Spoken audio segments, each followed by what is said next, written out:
Nous venons d'entendre deux évangiles, avec dans chacun une foule bien différente. La première acclame Jésus, qui entre à Jérusalem en étendant des branches et des manteaux sur le sol. La seconde a le regard dur, fermé, brandissant le poing pour crier Crucifie-le. Que s'est-il passé pour en arriver là? C'est ce que je nous propose de découvrir ensemble. Ensuite, nous regarderons l'attitude de Jésus. Doux et humble, une attitude qui ne change pas. Enfin, nous nous questionnerons sur notre propre attitude. Nous arrive-t-il de changer brutalement notre regard sur quelqu'un pour le condamner?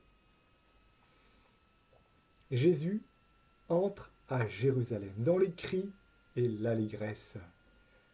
La foule est nombreuse pour l'accueillir comme le Messie, le fils de David. Nous pourrions croire que la partie est gagnée, que tout le monde va maintenant reconnaître Jésus comme le Fils de Dieu. Et pourtant, non. Quelques jours plus tard seulement, la foule se déchaîne et crie Crucifie-le, à mort, crucifie-le. Et ils sont prêts à l'insulter, à le frapper, lui cracher dessus. Mais que s'est-il passé pour en arriver là? Les coupables, ce sont l'envie et la jalousie de certains hommes, de certains grands prêtres et pharisiens qui ont fermé leur cœur, qui ont vu Jésus comme un obstacle à éliminer. Ils ne voulaient pas de Jésus dans leur vie. Alors, ils ont soulevé les foules. C'est si facile d'entraîner les autres pour se débarrasser de Jésus. Comment Jésus réagit-il, lui?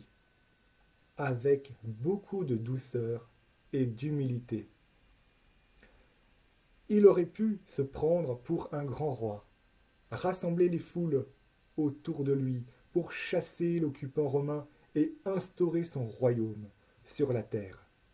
Mais non, au lieu d'un cheval, il est monté sur un âne. Le prophète Zacharie nous dit Exulte de toutes tes forces, fille de Sion, pousse des cris de joie à Jérusalem. Voici ton roi qui vient à toi, il est juste et victorieux, pauvre et monté sur un ânon, le petit d'une ânesse.